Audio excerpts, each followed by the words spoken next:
Alex Eala's relaxing Japanese getaway. Recharge after the Kinoshita Group Japan. Open. The night sky over Osaka was painted in shades of indigo and silver, a soft drizzle kissing the streets that had once echoed with the cheers of tennis fans. The Kinoshita Group Japan. Open had ended just 2 days ago, and the city was already moving on to its usual rhythm. But for Alex Eala, it was a moment to pause. After days of relentless focus, long rallies, and high-pressure matches, Alex finally had something she hadn't felt in weeks. Peace.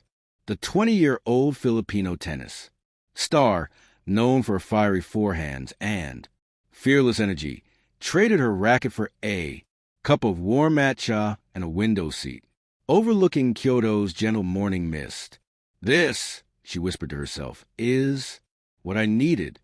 Her phone buzzed with messages, congratulations from fans, notes from her team, reminders from her sponsors, but she silenced them all. For once, Alex wasn't chasing rankings or titles. She was chasing something else, herself. From the court to the countryside. 2 days earlier, Alex had played one of her most emotionally charged matches of the year at the Kinoshita Group Japan Open. Though her journey ended earlier than she hoped, her fight had won hearts. Her resilience had become the story of the tournament. But now her coach, Daniel Gomez, had given her one instruction: take a week off, go anywhere, just don't bring your racket. So she did. Alex packed light, a journal, a camera, a small duffel bag, and hopped on the Shinkansen from Osaka to Kyoto. The bullet train slice of the landscape like a whisper, offering her a moving gallery of rice fields, mountain silhouettes, and fleeting moments of rural Japan. The rhythm of the train felt like meditation. She has spent years on airplanes and practice courts, but the quiet hum of travel without purpose felt healing. I forgot what it's like to just breathe, she said softly, sketching a mountain outline in her notebook. Kyoto's gentle embrace. Kyoto, Japan's ancient soul, welcomed Alex with an almost spiritual stillness. The air smelled of incense and rain-soaked cedar. Temple bells rang in the distance. She stayed in a traditional ryokan, a Japanese, and where time seemed to slow down. Tatama matads beneath her feet, sliding paper doors in a private garden outside her room. This was worlds away from the roar of tennis crowds. The owner, an elderly woman named Mrs. Takahashi, recognized Alex after seeing her photo online. Ilizan, she said warmly. You played tennis? Yes. Strong spirit. Alex smiled modestly. Try. My best. Mrs. Takahashi bowed. Then you rest now. Strong spirits must also rest. That night, Alex followed the old woman's advice. She soaked in an onsen, a natural hot spring surrounded by lantern-lit stones. The warmth melted the soreness in her muscles, but more importantly, it melted the tension in her heart. She thought about her early days training in the Philippines, winning the U.S. Open Juniors, and the endless expectations that came after. Sometimes she thought we get so busy proving ourselves that we forget to just be ourselves. Matcha mornings and mindful moments. The next morning, the sunlight filtered through paper screens. As Alex woke up to the sound of rustling bamboo leaves, breakfast was a serene ritual: grilled salmon, miso soup, rice, and pickled vegetables.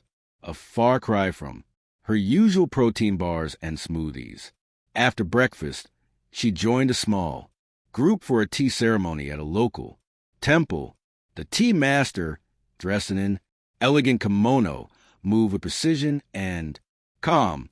When it was her turn, Alex carefully whisked a matcha, feeling the quiet focus in her hands. This, she realized, is like tennis. It's all about rhythm, breath, and respect. The ceremony ended in silence. Alex bowed, her head, feeling grounded in a way that no trophy could offer. She spent the afternoon wandering through the Erasima bamboo forest, her camera capturing shades of green and gold that dance with the wind. Every photo was a memory, a breath, a new beginning. She captioned one photo on Instagram. Not every victory comes from winning. Some come from finding peace. Japan. The post went viral overnight. Fans filled the comments with messages of love and admiration. Even Japanese fans who had watched her battle on the court days ago wrote messages in both Japanese and English. You play with heart. Please come back stronger. Red. Heart. Reflections under cherry. Blossoms. On her third day, Alex visited Moriyama Park, a hidden gem blooming with early cherry blossoms. Though it wasn't peak season, the few pink petals that danced in the wind felt symbolic, fragile, yet full life. She sat on a wooden bench, pen in hand, and wrote in her journal. Maybe losing isn't the opposite of winning. Maybe it's part of it. Maybe rest isn't stopping, it's preparation. Nearby, a group of children played tennis with wooden rackets. Their laughter filled the air, echoing the sound of her own childhood on the courts of Manila. One little girl, noticing Alex, ran up shyly and said in broken English, "You are Alex?" "Ella, I see you on TV." Alex smiled warmly and knelt to the girl's height. "Yes, that's me. Do you play tennis?" The girl nodded eagerly. "Hi, I want to be like you." Alex's heart melted. She took off her wristband, the same one she wore during her match in Osaka, and handed it to the girl. "Then promise me," she said softly, "you'll always play with love, not fear." The girl beamed. "I promise." The mountain of clarity.